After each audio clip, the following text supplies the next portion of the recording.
Cœur de patrimoine, Cédric Decoeur. On continue à vous accompagner dans la gestion de votre patrimoine et on s'intéresse maintenant au marché immobilier. Je vous le disais en introduction tout à l'heure, Stéphane Descartiers nous accompagne pour SD Conseil et Formation. Bonjour Stéphane. Bonjour Cédric, bonjour à tous. Stéphane Descartiers, quand on s'est mis d'accord, m'a écrit un petit mot en me disant « C'est mort pour la location de courte durée ». Donc voilà, on va titrer « C'est mort pour la location de courte durée ». Bon, ça veut dire que voilà, tout ce qui est nouvelles mesures de décence énergétique, le meublé, tout ça, enfin bref, faut oublier. Oui, enfin effectivement, on peut dire que la location courte durée, le Airbnb, etc., on prend un gros coup dans l'aile et quasiment ça va devenir impossible, n'ayons pas peur des mots, en tout cas sur les zones tendues. Bon, ce qui peut tout à fait se comprendre, parce que c'est vrai que la location courte durée enlève du parc locatif à l'année, etc. Et puis, il y a certains secteurs, le Pays Basque, la Bretagne, etc., où ça enlève déjà sur de la tension qui existe déjà. Donc, ce sont des logements qui échappent à la location longue durée et qui deviennent en courte durée, parce que ça rapporte plus, effectivement, aux propriétaires. Il y avait une fiscalité qui était plus avantageuse. Donc, il y a une loi donc soutenue par Madame Lemeur, donc qui est passée. Ça a été voté. A priori, ça ne bougera plus. Donc, avec quand même quelques nouvelles mesures qui vont, pour le coup, vraiment freiner et rendre quasiment impossible dans plein de secteurs. Donc, la location courte durée. Donc, la première chose, on le savait, ça avait déjà été annoncé. Donc, c'est une obligation de décence énergétique. Vous le savez, donc de la même façon, donc les F, donc les G notamment, qui vont être interdits dans un mois, quand même là. Parce que jusqu'à présent, effectivement, le régime commun prévoyait tout ça, mais pas pour la location courte durée. Là, pour le coup, abracadabrantesque, comme on dit Chirac. Oui, mais enfin, c'est vrai qu'on se pose quand même la question. Ça soulève quand même beaucoup de questions, notamment parce que vous avez des biens de caractère pour louer dans des week-ends. Donc, par exemple, on oublie la ferme en pierre dans le Jura avec la cheminée, c'est terminé. La bergerie en Corse, c'est terminé. La cabane de pêcheurs dans les calanques de Marseille, c'est terminé. Donc ça, ce seront effectivement des biens sur lesquels on passait des week-ends comme ça, entre amis, etc. C'est terminé, a priori, si la loi est appliquée clairement. Donc c'est quand même des biens un petit peu qui avaient du cachet, qui avaient quand même du charme. Au 1er janvier, on ne pourra plus les louer, y compris en courte durée. Ou alors, il faut les recouvrir de polystyrène, quoi. Voilà, donc couvrir les murs en pierre, en polystyrène. Après, la pierre ne respire plus. Enfin, c'est épouvantable. Donc là, on s'attend quand même à des choses quand même un peu compliquées. Donc ça, déjà, d'accord. Alors ensuite, la réduction du nombre de jours. Vous savez que pour votre résidence principale, vous pouvez louer jusqu'à 120 jours par an. Donc ça va passer à 90 jours. En tout cas, tous les maires auront la possibilité de ramener à 90 jours. Ça concerne la résidence principale. Mais par contre, la troisième mesure qui, là, pour le coup, va sortir énormément d'appartements, de maisons du parc locatif, et surtout d'appartements, c'est le fait que les assemblées générales auront la possibilité de voter l'exclusion, l'interdiction, donc de faire de la location courte durée dans l'immeuble. Jusqu'à maintenant, il fallait l'unanimité. C'est-à-dire qu'il fallait 100% des propriétaires qui disent on interdit le Airbnb, la location de courte durée dans l'immeuble. Celui qui... celui qui n'allait pas se tirer une balle dans le cou. Celui qui avait son Airbnb, effectivement, il disait non, moi ça m'intéresse pas, moi je veux pas. Là, ça va être aux 2/3. Simplement. Donc les 2/3, ils vont être facilement... 2/3 de jaloux qui vont se dire j'en ai marre que l'autre il paye ses vacances. Voilà, tout à fait. Non, mais surtout il faut le reconnaître aussi. Non, mais oui, bien sûr. La location courte durée dans un immeuble, quand vous avez des groupes de touristes qui vont faire du bruit, qui vont faire la fête, etc. Donc tous les voisins peuvent être un petit peu parfois embêtés pour pas dire plus. Donc là, on est à peu près sûr aussi que beaucoup de copropriétés vont voter l'interdiction. Donc ça, je pense que ça va faire partie des coups d'arrêt à la location courte durée. On n'en doute pas. Et puis enfin, et surtout, au moins en équivalence avec cette dernière mesure, c'est donc la fin des avantages fiscaux aussi de la location courte durée, avec notamment, vous saviez qu'on avait un abattement de 50%. Quand on ne fonctionnait pas au réel, on prenait l'abattement donc qui était de 50%, donc qui était pas mal, voire 71% pour les biens classés. Donc maintenant, ça tombe à 30%. D'abattement seulement, donc comme le micro-foncier. Ouais. Mais là, c'est pas que la location de courte durée, c'est carrément le meublé qui prend du poids. Oui, alors, c'est pas sûr. Pour le meublé à l'année, c'est pas sûr. Peut-être qu'on resterait quand même à 50%. Mais en tout cas, pour la location courte durée, C'est sûr, si tant est qu'on puisse être sûr de quelque chose en ces temps d'instabilité politique qui sont quand même un petit peu complexes. Mais enfin, en tout cas, effectivement, ce qui a été voté pour l'instant avec la loi Le Meur, c'est ça. C'est-à-dire que on passe à 30% d'abattement.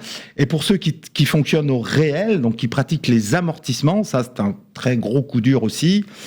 Ces amortissements seront décomptés à la vente pour la plus-value.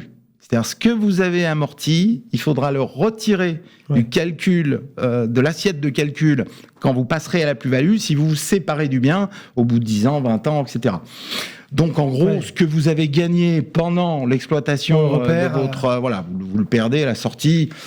Donc, moins d'avantages fiscaux, beaucoup plus d'interdictions. Donc, c'est clair que le Airbnb, la location courte durée, ça va se réduire comme peau de chagrin. Bon, c'était la volonté, mais effectivement, ça va marcher.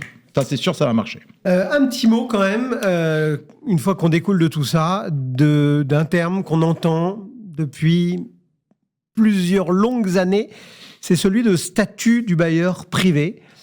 On l'annonce, on l'espère, puis on l'oublie, on nous le resserre, etc. Pourquoi est-ce que ça veut pas ? Pourquoi ça marche pas ? Pourquoi ça tarde à arriver ? Est-ce que ça pourrait vraiment aider les propriétaires ? Enfin, voilà, comment on doit l'appréhender Pourquoi est-ce que ça marche pas, Cédric ? Pour l'argent.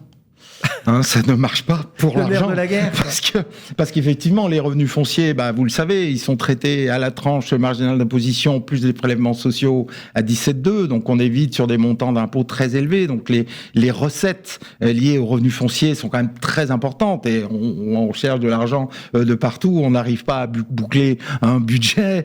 Donc, j'ai bien peur que ce statut du bailleur privé qu'on nous promet depuis des années, moi, ça fait 20 ans que j'en entends parler. Donc j'ai bien peur que malgré les annonces de notre ministre, Madame Létard, qui dit on va remettre ça sur le tapis, mais le précédent ministre l'avait dit, celui d'avant l'avait dit, et puis rien n'est arrivé. Je ne sais pas si c'est effectivement au moment où on cherche de l'argent et où on gratte les fonds de tiroir pour boucler les budgets qu'on va y arriver. Mais surtout, ce qui est quand même assez étonnant, c'est de voir notamment sur le rapport de Madame Le Meur, qui était quand même très intéressant parce qu'il faisait justement une comparaison entre la location nue et la location meublée. Et sur ce rapport, ce qui était quand même assez flagrant, c'est que la location nue est une impasse, puisque alors particulièrement sur les zones tendues, et on pourrait le résumer par 3 chiffres. Le rendement est... le rendement, quand vous regardez sur les zones tendues, en location nue, je parle bien, quand vous regardez sur les zones tendues, par exemple à Paris ou à Lyon, et notamment toutes les villes qui encadrent les loyers, parce qu'en plus vous êtes pris dans un étau avec l'encadrement des loyers, le plafonnement des loyers d'un côté, et puis la fiscalité de l'autre. Regardez par exemple à Paris. En gros, le plafonnement des loyers va vous donner du 3% brut. Vous enlevez vos charges, votre taxe foncière, les charges de copro, etc. par propriétaire, vous tombez à 2%. Avant les impôts. Les impôts arrivent à partir de la tranche à 30%, plus prélèvements sociaux à 17,2, il vous reste à peine 1%. Alors si vous êtes à 41%, à 45%, c'est même pas 1%. Et si vous êtes à l'IFI, ça vous coûte de l'argent de louer. Du coup, ça vous coûte de l'argent de louer. Je le disais, vous êtes un des plus fins spécialistes de ce monde immobilier. Qu'est-ce qu'on fait quand on est propriétaire dans une zone tendue, du coup, aujourd'hui ? Si on veut, en location nue, la seule façon de s'en sortir, c'est des travaux. C'est de faire de gros travaux, puisque reste encore donc les possibilités de faire du déficit foncier. Parce que vous savez que les gros travaux, on peut les déduire de ces revenus fonciers. Ça, on n'y a pas encore touché. Ça, on n'y a pas encore touché. Et a priori, on ne devrait pas y toucher, notamment avec le besoin de rénovation des passoires énergétiques et tutti quanti. A priori, ça ne devrait pas bouger. Et puis les travaux, c'est quand même bon pour tout le monde. C'est bon pour les locataires, c'est bon fiscalement pour les propriétaires, c'est bon pour les artisans, ça fait rentrer de la TVA. Les biens se rénovent, c'est bon pour la planète, enfin c'est bon pour tout le monde. Donc a priori, les travaux ne devraient pas être touchés. Par contre, en revanche, si vous avez un bien qui est en parfait état, faut le vendre. Bon, donc dans les solutions patrimoniales, il y a le déficit foncier. Le déficit foncier et quoi d'autre va continuer. Alors sinon, le meublé au réel, c'est-à-dire à l'amortissement à l'année, a priori, devrait continuer, même si, pour l'instant, dans les textes, il y aurait une reprise aussi des amortissements pour le calcul de la plus-value. Ça ne concernerait pas, a priori, les résidences-services, donc résidences étudiantes, EHPAD, etc. Et également... alors, pour l'instant, c'est les textes, mais il y avait eu un amendement qui avait été repris, puis dévoté, revoté, etc. Mais a priori... on est un certain nombre à penser que l'allocation à l'année, c'est-à-dire si vous faites des baux 12 mois, un étudiant, etc., on ne devrait pas être concerné par la reprise des amortissements. Donc, le meublé à l'amortissement, ça reste quand même très favorable, puisque, globalement, entre vos intérêts d'emprunt, les amortissements, ça vous permet d'avoir quand même des revenus défiscalisés pendant un certain nombre d'années. Donc, le meublé à l'année, hors LCD qu'on vient de voir, devrait quand même rester assez intéressant. Mais d'une certaine façon, là, il faut aussi faire attention, parce que il faut, notamment, tous ceux qui nous voient, nous regardent ou qui nous écoutent, il y a un phénomène qu'on connaît, c'est qu'aujourd'hui, on a une pénurie locative qui est énorme, qui n'a effectivement jamais été aussi élevée quasiment qu'en ce moment. Je veux dire, si vous mettez un bien à la location à Paris, vous avez 600 demandes en 24 heures. C'est complètement fou. Mais, Cédric, on n'a encore rien vu. On n'a encore rien vu. Donc ça va... Parce que ça va forcément empirer, parce que en ce moment, là, cette fin d'année 2024 et encore un peu 2025, on va avoir des livraisons de biens neufs qui ont été vendus il y a 2-3 ans, quand le marché était pas trop mauvais.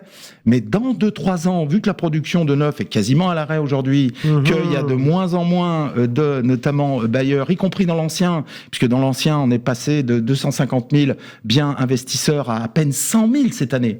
Donc le neuf, on fait moins 60 et on va bientôt être à zéro. Et l'ancien, on fait moins 50, moins 60. Donc la pénurie va s'amplifier. Donc là, on va avoir effectivement une ultra pénurie, de la pénurie qui va se rajouter sur la pénurie. Bon. Donc la conséquence de ça, c'est qu'on risque d'avoir une généralisation du plafonnement des loyers, parce que tout ce qui est rare est cher. Donc Bien les sûr. loyers vont exploser. Et du donc, coup, tout le monde va être tenté d'utiliser cet outil-là. tout le monde va être tenté effectivement de plafonner les loyers, sauf dans les villes où il y a une majorité de propriétaires. Pourquoi donc ? Parce que ça, on le voit par application simplement de la démocratie. Regardez les villes qui imposent aujourd'hui le plafonnement des loyers. C'est Paris, Lyon, Lille, Bordeaux. Ce sont des villes qui, plus ou moins, sont à 70% de locataires. D'accord. Donc, quand un maire a la possibilité d'avantager 70% de ses administrés et qu'en plus, ça lui coûte pas un rond, il le fait. Il le fait. Oui. Tandis que dans une ville, il aurait tort de se priver. Parce que dans une ville, par exemple, comme Nice, où il y a presque 50% de propriétaires, il y a beaucoup moins de chances pour que ça arrive, parce que on est relativement bien équilibré. Et il y a des tas de villes, alors ce sont plutôt les périphéries plutôt bourgeoises, donc plutôt ouest des grandes métropoles, où là, on a des villes où on aura beaucoup moins de chances et de risques d'aller vers, effectivement, un plafonnement des loyers. Donc il faut privilégier, si on veut investir, ces tout à fait. villes-là. Ces villes. Et ça, ce sont des données qui sont connues. Vous regardez, vous avez des sites, il y a l'INSEE qui donne ses stats. Vous savez tout de suite si dans telle ville, Saint-Maur-des-Fossés, par exemple, il y a 70% de propriétaires. Donc là, vous êtes à peu près sûr, dans certaines villes, qu'il n'y aura jamais de plafonnement des loyers, tout simplement par application de la démocratie. Donc ça, c'est vraiment un facteur dont il faudra, parce que les loyers vont exploser. Ça, c'est le bon côté pour les bailleurs. Bien sûr. Les loyers vont considérablement exploser. Donc si on veut s'en prémunir, il faut regarder des villes où il y a une majorité de propriétaires. Juste pour terminer, parce que je ne peux pas vous laisser partir avec autant de constats et pas de solutions, vous avez 2-3 idées pour débloquer cette situation, pour rétablir peut-être l'équilibre, pour... Alors écoutez, moi je fais pas de politique, parce que c'est tellement compliqué. Non, mais faisons déjà de l'IMO. Oui, bien sûr. Alors, effectivement, comme on le disait tout à l'heure, moi je trouve quand même assez injuste et assez terrible qu'on paye l'IFI, notamment. C'est ce qui permet, c'est ce qui nous mêle pour notre bailleur de tout à l'heure. Avec l'IFI, on arrive à des rendements négatifs. Est-ce bien normal qu'aujourd'hui, vous n'ayez pas d'ISF sur votre Lamborghini, sur votre Bugatti Veyron à 2 millions d'euros, sur votre yacht à 10 millions d'euros? Il n'y a pas d'ISF. Sur un bien que vous donnez à la location à un étudiant, vous payez de l'IFI. Là, il y a quand même un problème. Ouais. Enfin, d'un côté, effectivement, vous pavanez sur votre yacht ou dans votre Bugatti, vous n'avez pas d'IFI, vous n'avez pas d'ISF, et sur un bien que vous donnez à la location, en plus. Ouais. Encore sur son petit appartement, son hôtel particulier ou sa maison résidence secondaire, de payer l'IFI. Oui, pourquoi pas? Mais sur un bien qui est offert à la location, et offert, c'est le cas de le dire, quand ça vous coûte de l'argent. Là, je veux dire, au moins sur des biens qu'on offre à la location, qu'on n'ait pas d'IFI, et puis, si on peut appeler de nos voeux, on ne sait jamais, qu'on ait enfin un statut du bailleur privé pour rééquilibrer la fiscalité entre le nu et le meublé. C'est vrai que le meublé est beaucoup mieux traité que le nu, donc il faudrait rééquilibrer ça. Mais là, pour l'instant, on prend plutôt la voie d'augmenter la fiscalité du meublé plutôt que de baisser celle du nu. Donc, bon, on peut toujours rêver, mais peut-être que demain, on aura la possibilité, y compris en nu, d'amortir, en tout cas sur ce qu'on offre à la location, peut-être avec des plafonds de loyer, peut-être sous réserve d'avoir des locataires avec plafond de ressources, etc. Pourquoi pas, mais au moins offrir à des bailleurs qui vont mettre un bien à la location un traitement fiscal qui soit moins effectivement confiscatoire qu'en nu, puisque comme vous le savez, 41% plus prélèvements sociaux, on est déjà à 60%, 58% et à 45%. On est à 62% d'impôts. Bon, c'est trop. Je veux dire, voilà. Après, c'est de cette façon qu'on est passé de Paris. Paris, on avait 1 million de biens locatifs en 1950. On est passé à 600 000 dans les années 90. On est à 350 000 aujourd'hui. Et après, on a des écoles qui se vident et ceci. Mais voilà, parce que les gens ne sont pas masos, les propriétaires ne sont pas masos et ils savent compter. Merci beaucoup Stéphane de ce franc-parler, toujours plaisir. Très agréable à écouter. Stéphane Descartiers, donc SD Conseil et Formation dans Cœur de Patrimoine. Cœur de Patrimoine, Cédric Decoeur.